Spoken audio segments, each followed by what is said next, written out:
मुझे नहीं पता कि कौन से अच्छे कर्म हैं, मुझे अच्छी तरह याद है मैंने नहीं सोचा था कि नेटफ्लिक्स की सीरीज मिल भी जाएगी। अच्छा, मैंने राणा नायडू सीजन 2 देखा और मुझे आपसे जेलसी भी हुई। तो मैं समझ सकता हूँ। तो राणा रघुपति सर से मैं पहली बार मिल रहा हूँ। He said hi and hello, sit there, why standing here Himanshu, and why उन्होंने वो लगा रखा था शटर। तो me and Rajat Kapoor sir दोनों वो लाइक एक दूसरे को देख रहे हैं, this man is such a huge superstar. मेरा क्लोजअप चल रहा था एंड मैं कैमरामैन जैसा कैमरा लगा, मैं ऐसे मस्ती कर रहा हूँ यार, वो थोड़ा सा और ऊपर देखता हूँ और ऊपर देखता हूँ, क्योंकि उनकी हाइट लंबी है ना। और इतनी देर में राणा सर आके खड़े हो गए and he said I'll give you the cue and you have a very crucial role। मतलब आप नहीं होते तो पूरा जो ट्विस्ट है, जब सीन्स हो रहे हैं तो खाने की डिस्कशन हो रही है, लंच में क्या खाएंगे, डिनर में क्या खाएंगे, ये सब चलता रहता था। बट बहुत मजेदार, बहुत कोई चीज नहीं समझ में आती, एक्टर लोग इतने पतले होते हैं खाने का डिस्कशन इतना काहे करते हैं। उसने नहीं देखा अभी, उसने कुछ 3 एपिसोड देखे हैं अभी, हमने पूरे एपिसोड्स कंप्लीट नहीं किए। मतलब वो वहां तक नहीं पहुंची। वहां तक नहीं पहुंची। मैं अभी वो अपने टाइम से देखती है, देखते हैं 5th एपिसोड के बाद क्या रिएक्शन आता है। उन्होंने अनफॉलो कर दिया था कुछ, ये से क्या किस्सा हुआ था? चीज की हेडलाइन बन जाती है आज की डेट में, इसका कोई तुक नहीं है, लेकिन बन गई, अभी क्या कर सकते हैं। और रात को 10 बजे के बाद जैसे नींद आ रही, तो मुझे लगता है उसी मोमेंट पे मैंने कहा baby I want to sleep यार, मैंने फोन रख दिया। फिर पता क्या इंस्टाग्राम से ब्लॉक कर दिया कि नो कांटेक्ट। अभी बताइए, दिल्ली के गुजरावाला के हिमांशु ने कब सोचा कि एक्टर बनना? आई थिंक ये तब हुआ जब क्रिकेट का ख्वाब छूट गया, क्योंकि वही देखा कि ऑडिशंस हो रहे हैं और बस पहुंच गए, लाइनों में खड़े होना, वो लाइंस में लगना, फिर ऑडिशन देना, फिर उसके बाद वहाँ पे जीतना, बनारस से मैं जीत के फिर बॉम्बे आया। बॉम्बे फर्स्ट याद है क्या मिला था? हाँ याद है, सब याद है, याद तो सब है। क्या मिला? फर्स्ट प्रोजेक्ट मिला था और I remember I got some 5000 for that also. ये भी मैं पूछने वाला था कि पहली कमाई कितनी? 5000 रुपए था फॉर पर डे।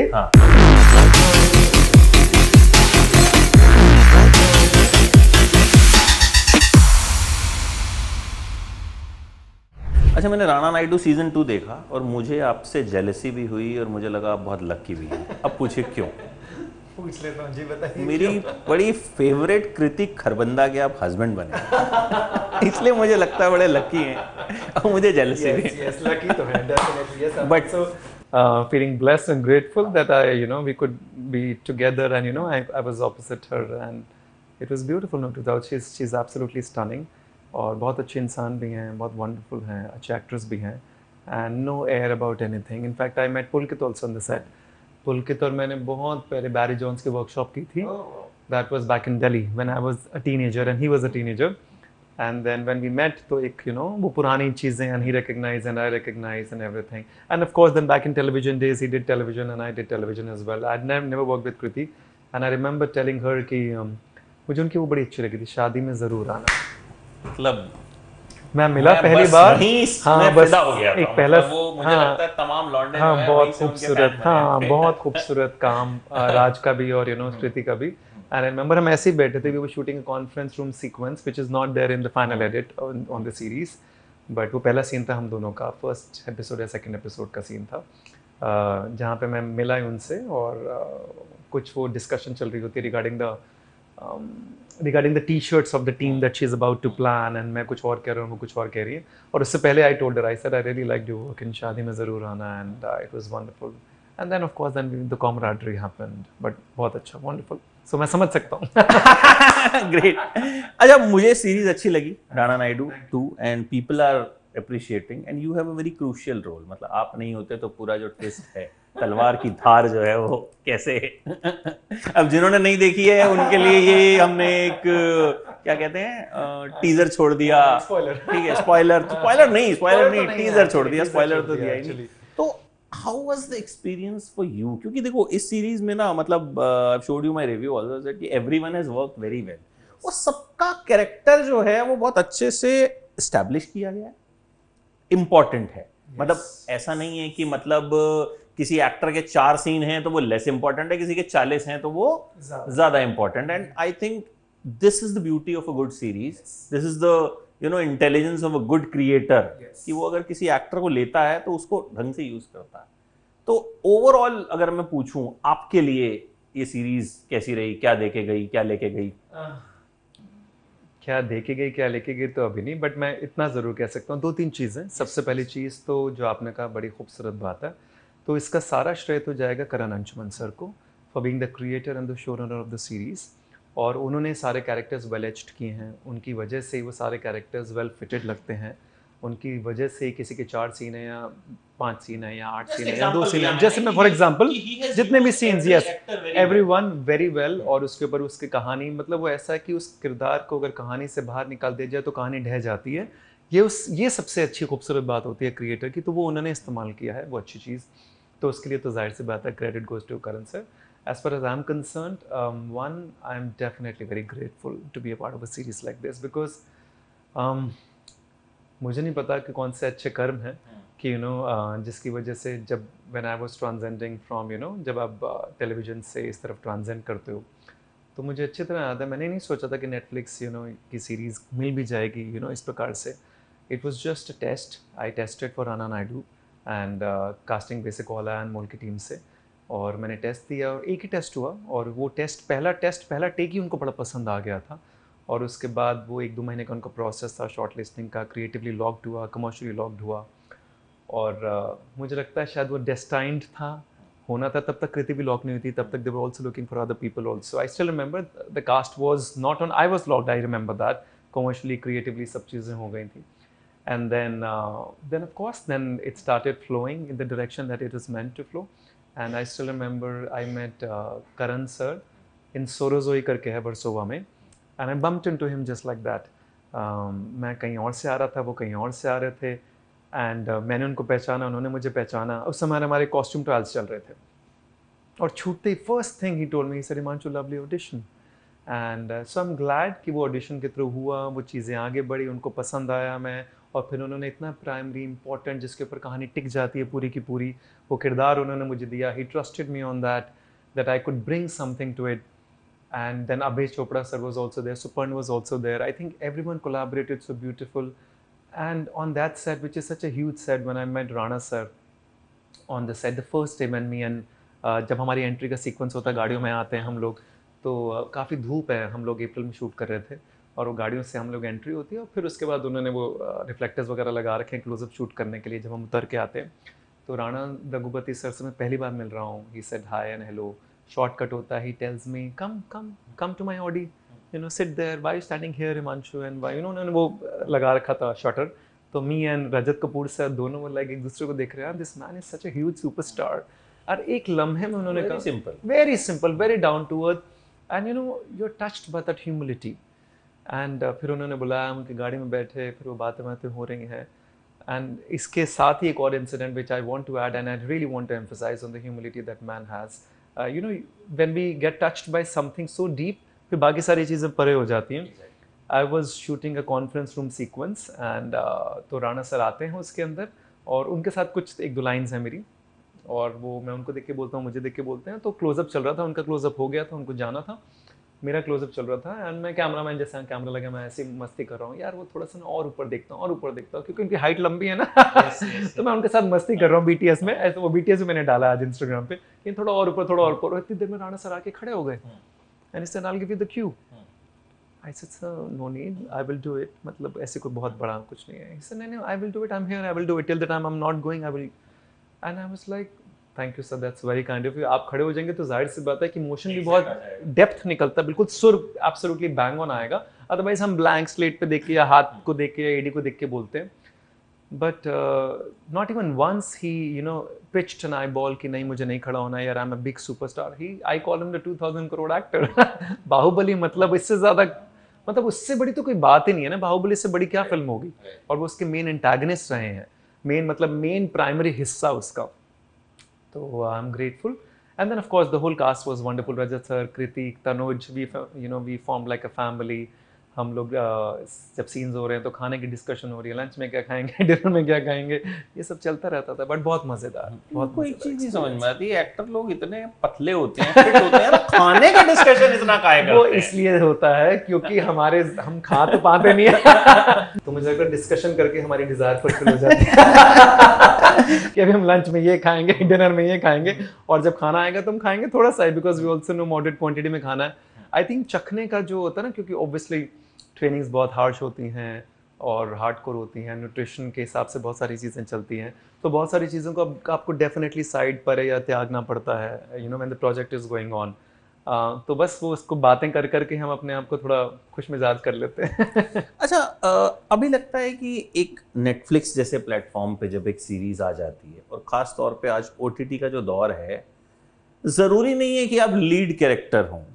आज एटलीस्ट ये जो एक मैं कहूँगा डिस्क्रिमिनेशन या फिर जो भी माना जाता था वो शायद खत्म हो गया। आज आप अच्छे एक्टर हैं, आप उस सीरीज में भले ही मैंने जैसे कहा 4 सीन कर रहे हैं, डजंट मैटर, बट अब लगता है कि जब एक अच्छी सीरीज आई है, वेल अप्रिशिएटेड है, तो आगे ये ट्रांसलेट होगा और काम में। We are hoping and praying for the best कि ट्रांसलेट हो। शायद इसीलिए पेशेंस भी रखा गया है पिछले 1.5 साल का, कि अदरवाइज बहुत सारी चीज़ें आती हैं, बहुत सारी चीज़ें चाहती हैं कि आप उसका हिस्सा बनो, बट आई थिंक वो पेशेंस इसलिए भी ज़रूरी हो जाता है कि आपको पता है आप एक प्राइम शो का हिस्सा बन चुके हो, एक प्राइमरी पार्ट है जहाँ पे कहानी आपके साथ चल रही है। तो जाहिर सी बात है जब वो लोग देखेंगे, उस काम को सराहेंगे, पूरी सीरीज़ को अप्रिशिएट करते हैं, तो एक ज़्यादा बेहतर अपॉर्चुनिटी आपके सामने होती है। क्योंकि जब तक ना हमारे यहाँ ऐसा ही है अमित, जब तक लोग देखते नहीं हैं तब तक विश्वास नहीं करते हैं। तो अभी केसरी भी आई है, अभी राणा आया है, तो इसलिए इंतज़ार था कि कुछ भी इधर उधर करने से ज़्यादा बेहतर है कि इंतज़ार करते हैं। और वो कहते हैं ना, सब्र का फल मीठा होता है। तो या होपिंग अच्छा, and praying for the Kesari best. Veer की भी हमने बात की जी। कि लोगों को कहीं ना कहीं फिल्म पसंद आई, लोगों को लगा कहानी अच्छी है, बट वो फिल्म थोड़ा मार खा गई अपने प्रोडक्शन वैल्यू में। तो आपको लगा आपको कुछ फायदा देके गई वो फिल्म, या व्हाट आर योर मुझे लगता है थॉट्स? अभी, because it's too early right now, क्योंकि अभी 23 मई को रिलीज़ हुई है, हम आज बात कर रहे हैं, आज 16-17 जून है, बीच में राणा भी आ गया है। तो थोड़ा सा टाइम लगता है आई थिंक लोगों को आपको देखने में, फिट करने में कि हिमांशु कौन से पार्ट में ज़्यादा फिट रहेगा। और चीज़ें जब बन रही हैं, चीज़ें आगे बढ़ी, तो अब मुझे लगता है क्योंकि केसरी और राणा से I am hoping and I am expecting and I am praying कि वो आपको कहीं कहीं देखना शुरू करें कि चलो ये केसरी में एक ऐसा किरदार है जो बिल्कुल एंटागनिस्ट है, जो बिल्कुल फियर्स वॉरियर है, सारी चीज़ें बिल्कुल रूथलेस एंड क्रूअल है, एट्रोसिटीज। और राणा में बिल्कुल एक चिक, सोफिस्टिकेटेड, उबर कूल, पारितोष ओबरॉय है। तो मुझे लगता है हमारा काम एज एन आर्टिस्ट है उस प्रकार की रेंज देना जो A to Z हो कम्प्लीटली। तो वो रेंज अब मुझे लगता है लोगों को दिखेगी। जो शेरशाह भी की ऑफकोर्स जिसमें आर्मी है, तो वो रेंज जब लोगों को दिखती है तो लोग कहते हैं यार यहाँ पे भी फिट हो सकते हैं, यहाँ पे भी हो सकते हैं। तो थोड़ा सा टाइम तो लगेगा, थोड़ा सा समय देना जरूरी है। चट मंगनी पट शादी वाला सिस्टम कितना नहीं है। मुश्किल होता है ये थोड़ा टाइम बहुत देना, मतलब क्या? हाँ। क्योंकि मैं मतलब जाहिर है हम कई बार हमारे ही काम में अगर नॉर्मल हमें 2 दिन 3 दिन भी किसी चीज़ के लिए वेट करना पड़े तो थोड़ा हम इम्पेशेंट से हो जाते हैं या एंग्शियस हो जाते हैं। एक एक्टर को कई बार बहुत वेट करना पड़ता है। हाँ, इंतज़ार तो करना पड़ता है। 1.5 साल तो है, 1.5 साल तो हो गए। राणा को भी राणा खत्म हुआ था आई थिंक जुलाई के अंदर, और केसरी भी खत्म हो गए थे फरवरी में। ऑफकोर्स पैचेस चलते रहे बीच में, वो अलग चीज़ होती है, बट शूटिंग तो प्रिडोमिनेटली खत्म हो चुकी थी। बट समय तो लगता है, और मुझे लगता है अच्छा काम, अच्छी कहानी का हिस्सा बनने के लिए, अच्छी शो, अच्छी फिल्म का हिस्सा बनने के लिए सब्र ज़रूरी है। तभी वो आगे ट्रांसेंड भी करेगा। हाँ, थोड़ा सा कभी कभी आपको लगता है कि नहीं यार, ऐसे काम करने के अंदर से लालसा भी होती है, अंदर से you want to work, but फिर मुझे लगता है सबसे ज़्यादा ज़रूरी आप अपने आप को स्थिर रखो, सेन रखो। So we keep doing lot of scene works, multiple workshops, multiple trainings, कुछ ना कुछ नया सीखना, चाहे एक्टिंग से रिलेटेड है, चाहे वॉइस से रिलेटेड है, स्पीच से रिलेटेड है, परफॉर्मेंस से रिलेटेड है, म्यूज़िक से रिलेटेड है। So I been learning music, classical music सीख रहा हूँ, हिंदुस्तानी क्लासिकल पिछले 1.5-2 साल से।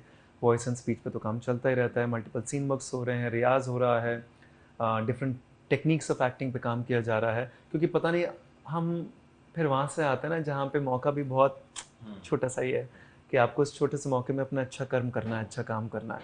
सो बस अपने आप को उस प्रकार से आप ठीक रखते हो, बिजी रखते हो, सेन रखते हो, और फिर जब अच्छा काम आता है तो उसके अंदर आप ट्रांसेंड करते हो। अभी बताइए, दिल्ली के गुजरावाला के हिमांशु ने कब सोचा कि एक्टर बनना? आई थिंक ये तब हुआ जब क्रिकेट का ख्वाब छूट गया, क्योंकि बनना था मुझे क्रिकेटर। कैसे छूटा वो पापा ने छुड़वा दिया था। I was in Hindu college final year, और पापा ने कहा कि मेरा सामने वाला ही था, किरोड़ीमल। अच्छा हाँ, तो आमने सामने बस। तो पापा ने मुझे कहा कि बेटा बहुत साल हो गए, 8-9 साल से खेल रहे हो, कुछ हो नहीं रहा है ज़्यादा, तो अब छोड़ दो। You are so good in studies, तो तुम MBA कर लो। तो बस जब पापा ने कहा तो मुझे लगा अब तो छोड़ना ही पड़ेगा, क्योंकि फिर वो घर वाले की ख्वाहिश के बिना तो पॉसिबल हो नहीं रहा था, क्योंकि उनका सपोर्ट चाहिए होता है। और आप एक ऐसी फील्ड में जहाँ पता नहीं होगा अभी कि नहीं होगा, and by the end of the final year मुझे भी लग रहा था अमित कि शायद नहीं हो पाएगा, मे बी शायद I don't have that kind of potential, जिस तरह का पोटेंशियल एक इंडिया खेलने के लिए चाहिए होता है, और वो ख्वाब तो बस इंडिया खेलने का ही होता है, देश के लिए खेलने का होता है, तो वो नहीं हुआ। फिर उसके बाद मुझे लगा MBA कर लेते हैं, पापा ने कहा, और MBA जब मैंने शुरू किया, तैयारी की, कैट वैट किया, और उसके बाद फिर एमिटी यूनिवर्सिटी में जैसे दाखिल हो वहाँ पे शुरू हो गई सारी चीज़ें, वो फ्रेशर्स पार्टी, फेयरवेल पार्टी में performance, modelling, acting, dancing, choreographing, ये सारी चीज़ें जो स्कूल टाइम में थोड़ी बहुत थी, बट उन्होंने एक नया मोड़ ले लिया। और फिर मैंने प्रोफेशनली बैरी जॉन से सीखने की कोशिश की, फिर शामक डावर के पास, एशले लोबो, यही सब थे वहाँ पर दिल्ली के अंदर। तो बस वहाँ से सोचा फिर जब ट्रेनिंग कर रही है और शक्ल सूरत ईश्वर ने अच्छी दी है तो ट्राई करते हैं। बॉम्बे कब आए? बॉम्बे 2004 सिने स्टार्स की खोज, जो जी का एक टैलेंट हंट हुआ था, उस टैलेंट शो की वजह से हम लोग बॉम्बे आए, उन्होंने ही बुलाया इनफैक्ट। ऑडिशन दिल्ली में हुआ था? ऑडिशन वाराणसी में हुआ था, उसको बनारस में हुआ था, 20 स्टेट्स में हुआ था। वही ऑनलाइन? नहीं, ऑफलाइन ग्राउंड इवेंट, जहाँ पे वो टैग लगा के, बिल्कुल जैसे इंडियन आइडल का होता था ना, बिल्कुल एग्जैक्टली वैसे। नहीं, ऑनलाइन का मतलब आपने वही देखा कि ऑडिशंस हो रहे हैं, हाँ, बस पहुंच गए, लाइनों में खड़े होना, वो लाइंस में लगना, फिर ऑडिशन देना, फिर उसके बाद वहाँ पे जीतना, बनारस से मैं जीत के फिर बॉम्बे आया, बॉम्बे फिर उन्होंने ट्रेन किया, सब चीज़ें की, फिर I was among the top 3 of the whole country, जहाँ पे almost 1 million candidates applied, this is 2004। फिर वहाँ से तो फिर तय ही हो गया ना कि एक्टिंग ही करनी है, क्योंकि वहाँ से वो सारी चीज़ें मिल भी गई, एक्टिंग समझ में आई, डांस, म्यूज़िक, और उस समय वहाँ पे सब केन घोष, सतीश कौशिक जी, लेट सतीश कौशिक जी, महेश मांजरेकर, सुधीर मिश्रा, शामक डावर, फराह खान, गीता कपूर, ये सब जजेस थे, आते जाते रहते थे, मेंटर्स थे। फिर इतने बड़े पैमाने पे जब आप 20 से 21 साल के होते, इतने सारे लोग दिख जाते हैं, फिर आपको लगता है यही करना है, यही करना है। फर्स्ट याद है क्या मिला था प्रोजेक्ट? कुछ भी मतलब? हाँ, याद है, सब याद है, याद तो सब है। क्या मिला? फर्स्ट प्रोजेक्ट मिला था सिने स्टार्स के बाद, रात होने को एक शो आता था सहारा 1 पे, it was a horror show for 4 episodes to be shot in 9 days, और I remember I got some 5000 for that also. ये भी मैं पूछने वाला था कि पहली कमाई कितनी? 5000 रुपये था फॉर पर डे, और मुझे कुछ 8 दिन का वही जो भी 40,000 या कुछ ऐसा मिला था, जो भी मिला था, एग्जैक्ट अमाउंट तो मुझे याद नहीं अभी। फायरवर्क्स का था और हॉरर शो था, वो कपल की कहानी थी, एक बॉयफ्रेंड गर्लफ्रेंड टाइप की, भूत आ जाता है लड़की के अंदर। टिपिकल कहानी वैसा कुछ। तो पहला ऐसा कौन सा प्रोजेक्ट था या शो था जिसके बाद आपको लगा कि हाँ, अब मैं बॉम्बे में टिक जाऊंगा, या अब मतलब ठीक है, थोड़ा बहुत कुछ कर लिया? ऐसे किसी शो के बाद लगा नहीं, क्योंकि शो दर शो करता ही रहा मैं काम। वो रात होने को एक ख़त्म हुआ तो फिर दूसरा टेलीविजन हम तुम शुरू हो गया, फिर हम तुम ख़त्म हुआ, मतलब ख़त्म क्या, बीच बीच में ही वो जी नेक्स्ट चल रहा था, 9X चल रहा था, बिंदास चल रहा था, यूथ बेस्ड चैनल चल रहे थे, स्टार 1 चल रहा था, तो one show to another show, one show to another show, वो चलता ही रहा। और शायद ये खुशकिस्मती भी है या जो भी है कि काम की ना कमी नहीं हुई। पता नहीं कि वो टैलेंट था, वो शक्ल थी, या टेलीविज़न का एक दौर था जहाँ पे आपको यहाँ से उठा के यहाँ, यहाँ से उठा के यहाँ, यहाँ से उठा के यहाँ, वो चलता ही रहा काफ़ी टाइम तक। फिर भी मुझे लगता है कि भागों वाली करके एक शो था, कुछ 1.5 साल चला था, जी टीवी का एक शो था, जहाँ पे किरदार था गुड्डू शुक्ला का, मैंने प्ले किया था। मुझे लगता है वहाँ पे एक वैलिडेशन मिलती है ना उस प्रकार की, जहाँ पे लोगों को लगा कि यार बहुत अच्छा काम है, बहुत ही अव्वल दर्जे का काम है। सतीश कौशिक जी ने मुझे फ़ोन करके कहा था, बुलाया था कि बड़ा अच्छा उनको लगा था, और भी काफ़ी सारे लोगों के मैसेजेस आए थे उस शो के लिए, तो आज तक लोग सराहते हैं। तो वो मुझे लगता है एक पर्टिकुलर पॉइंट है जहाँ पे लगा कि नहीं यार, एक अच्छा काम करने की क्षमता भी है और आगे बढ़ने की भी बहुत ज़्यादा हिम्मत और क्षमता। नच बलिए भी जीता था आपने। नच बलिए उस टाइम पे इस तरह के रियलिटी शोज का क्रेज जबरदस्त, बहुत ज़्यादा था। 2015 की बात कर रहे हैं। इंतजार करते थे कौन जीतेगा, मतलब वो होता था अच्छा ये जीतेगा, मतलब इफ सीन की अब वो क्रेज नहीं बचा होगा, लेकिन वो एक दौर था जब मतलब लोग वेट करते थे कि अच्छा ये जीतेगा, रात तक इंतजार कर रहे हैं एपिसोड्स खत्म होने का। वो कैसा experience? Nach was one of the most profound experience, because मुझे लगता है जितना प्रेम लोगों ने नच के लिए दिया, शायद किसी और चीज़ के लिए दिया। आई थिंक वो इसलिए भी क्योंकि रियलिटी शो में ना आपका बीइंग बाहर आता है, अदरवाइज जब आप कोई किरदार कर रहे हो तो आपका कैरेक्टर बाहर आता है, सिर्फ आपका बीइंग पीछे छुपा हुआ होता है, क्योंकि ज़्यादातर इंटरव्यूज़ भी होते हैं तो कैरेक्टर के बारे में होते हैं, शो के बारे में होते हैं सारी चीज़ें। बट नच क्योंकि आपके ऊपर है, आप एक डांसर हो, लेकिन हिमांशु एज अ डांसर और अमृता एज अ डांसर और एज अ क्रिएटर और एज अ परफॉर्मर, तो वहाँ पे लोगों ने बहुत अप्रिसिएशन मिली। I think Nach was very very strong turning point of life. अच्छा, लव स्टोरी क्या रही आपकी, कैसे स्टार्ट? लव स्टोरी बहुत सिंपल है। हम लोग लव स्टोरी सिंपल ही होती है, सिंपल ही है, कॉम्प्लिकेटेड हो गई तो फिर वो लव स्टोरी क्या लव है? स्टोरी क्या मैं दिल्ली से आया था, हम लोग बनारस से जीत के आए थे, हम लोग पुणे से जीत के आई थी सिने स्टार्स जो कॉन्टेस्ट था। और हमारी मुलाकात हुई रेजिडेंस होटल के स्विमिंग पूल के पास। सब लड़के लड़कियां बैठे हुए थे, हमारे से पहले काफ़ी लोग आ चुके थे।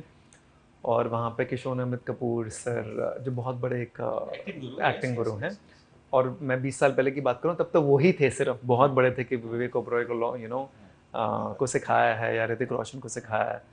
तो वो बैठे हुए और वो कह रहे हैं कि पुणे से एक लड़की का मैं ऑडिशन लेकर आ रहा हूँ और उसको she has won it from there, her name is Amruta Khanvilkar and she is so talented, she is going to be the next Madhuri Dixit and this and that. और हम लोग ऐसे मेस्मराइज्ड हो रहे हैं कि who is this girl and everyone.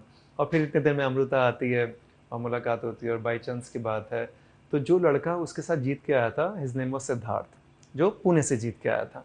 By chance की बात है, जब हम लोग वहाँ पहुँचे उसी रात अमृता और सिद्धार्थ भी पहुँचे, मेरे साथ भी एक लड़की पहुँची, आई थिंक युविका और मुस्कान थे। तो वो जो लड़का सिद्धार्थ था ना, वो मेरा रूममेट निकला रोटेशन बेसिस पे। तो क्योंकि वो रूममेट था तो उसने अमृता से इंट्रोड्यूस करवा दिया, और उसके बाद हमारा एलिमिनेशन शुरू होना था फ्रॉम 80 कंटेस्टेंट्स टू 32। तो 2 दिन के अंदर सब एलिमिनेट होने वाले थे, 48। वो 2 दिनों के अंदर वो एलिमिनेट हो गया, उसने अमृता से मिलवा दिया, हमारी दोस्ती हो गई। और फिर एक दूसरे की मदद करते करते, क्योंकि दोनों कंटेस्टेंट थे, मैं उसकी हेल्प कर रहा हूँ डांस में या किसी और चीज़ में, वो मेरी हेल्प कर रही है किसी चीज़ में कि स्टेप्स ठीक आ रहे हैं, ये आ रहा है ठीक आ रहा है, एक्टिंग ठीक हो रही है, परफॉर्मेंस ठीक हो रही है, सीन्स रीडिंग हो रही है। एंड देन बस वहीं से शुरुआत हो गई, और उसके बाद 2004 में हमारी मुलाकात हुई। By 2005 we started dating, then we dated for a long time, then we got married in 2015 on 24 January. तो अब 21 साल हो गए। शायद जल्दी निकल लिया आपने? नहीं, शादी सही टाइम पे की, 2015 में की, when I was 31, which was okay, I feel। उस वक्त ऐसा कुछ नहीं था कि यार शादी हो गई तो फीमेल फैन फॉलोइंग कम हो जाएगी, या ऐसा कुछ? से पहले होता था? पहले होता था, आज की डेट में तो ऐसा भी कुछ नहीं। अब तो शादी को भी 10 साल हो गए हैं, कौन सी फीमेल फैन फॉलोइंग कम हुई है? कुछ मैं ये भी पढ़ रहा था बीच में, आपने कुछ उन्होंने अनफॉलो कर दिया था कुछ, ये से क्या किस्सा हुआ था? वो छोटा सा किस्सा क्या था, ये भी हो गया इस बात को भी 6-7 साल या 8 साल हो गए। तो चीज की भी हेडलाइन बनी हुई है? हाँ, इसकी बनी हुई थी, वो बन जाती है। कोई भी चीज की हेडलाइन बन जाती है आज की डेट में, इसका कोई तुक नहीं है, लेकिन बन गई, अभी क्या कर सकते हैं। तो इसलिए मैंने कहा मैं पूछूं कि क्या कुछ कोई नहीं, बड़ा रायता फैला था? बेधड़क होके नहीं, रायता तो कुछ भी नहीं फैला, लेकिन जितना उसमें आता ना, क्लिक बेट में आता ना, दही थी, दही आपने दही जमाई और वेबसाइट ने बस वो बेसिकली क्या था, इंस्टाग्राम का नया दौर था, आई थिंक 2017-18 या मुझे अराउंड दैट, मुझे एग्जैक्ट टाइमलाइन तो नहीं याद। मुझे इतना ज़रूर याद है, मैं जयपुर गया हुआ था शूट करने के लिए, जयपुर उदयपुर राजस्थान गया हुआ था। मेरा एक शूट था, सिट्रॉन कार, फ्रेंच कार थी सिट्रॉन की। तो उन्होंने ना कुछ 11 दिन के लिए ब्लॉक कर लिया था कि वो गाड़ी का ऐसा है कि गाड़ी जयपुर जाएगी, फिर उदयपुर जाएगी, फिर इधर जाएगी बीकानेर, वो पूरा ट्रैवलिंग जैसे गाड़ी का था ना। I was the main boy in that. तो उन्होंने शूट के लिए बुलाया, हम लोग शूट के लिए चले गए। तो अब शूट ना बहुत हेक्टिक था, क्योंकि अब दोपहर को धूप में गाड़ी भी चल रही है, आप उसके अंदर हो, वहीं इसमें बैठे हो, नहीं बैठे हो, वैनिटीज़ नहीं है, क्योंकि ऑन द रोड पूरा शूट चल रहा है। तो कुछ 6-7 दिन हो गए थे, हालत बुरी थी हमारी। अच्छा, फिर वो कभी इस होटल से वहाँ दूसरे होटल में जाना है, फिर वहाँ यहाँ शिफ्ट करो, वहाँ शिफ्ट करो, वो सब ऑन द रोड जैसे कोई चीज़ बन रही हो। तो पता नहीं कोई बात हो रही थी मेरी और अम्मू की, and she got upset, we had a bit of an argument, and ये कुछ रात के 1:30-2 बजे की बात होगी। तो वो आर्ग्यूमेंट हुई, तो मैंने कहा मुझे सोना है, बहुत नींद आ रही है, सुबह उठना है। तो शी गॉट वेरी अपसेट की, और उसको बड़ा ये है, उसको है कि बात करें तो पहले बात खत्म होनी चाहिए। जब तक बात खत्म नहीं होगी तब तक कोई कॉन्वर्सेशन खत्म नहीं होगी। And I am telling her, I said please baby, I want to see, और मेरे को ना रात को ना 10 बजे के बाद मैं थोड़ा जोन्ड आउट होना शुरू हो जाता हूँ। मुझे लगा मैं अकेला हूं। नहीं, मैं सुबह 5-6 बजे उठने वाला इंसान, और रात को 10 बजे के बाद ना, अब शूटिंग पे तो मजबूरी होती है, अब वो जोन आउट हो रहा है, and she is a night person, she loves it. अब थोड़ा चेंज हो गई है, बट उस समय की बात करूँ, उस समय उसको रात भर जागना, सीरीज देखना, ये देखना, वो देखना, मूवीज देखना, HBO पे चलता रहता है, उसको बड़ा अच्छा लगता है। तो रात को शी इज़ वेरी एक्टिव। और रात को 10 बजे के बाद जैसे नींद आ रही, तो मुझे लगता है उसी मोमेंट पे मैंने कहा baby I want to sleep यार, मैंने फ़ोन रख दिया, बस फ़ोन रखा तो उसको गुस्सा चढ़ गया, ब्लॉक कर दिया। बात ही नहीं करनी मुझे। फिर पता गया इंस्टाग्राम से ही ब्लॉक कर दिया कि नो कांटेक्ट। अच्छा मैं वहाँ पे राजस्थान में हूँ, ट्रैवल कर रहा हूँ, ज़हन कुछ और चल रहा है आपका। तो यार ये बात होती, फिर अभी क्या आना तो घर ही है 3 दिन 4 दिन के बाद अनब्लॉक होता ही है, होना ही होता है। उसके बाद तो जाना का इंसान ने घर के दरवाजे में ही जाना होता है।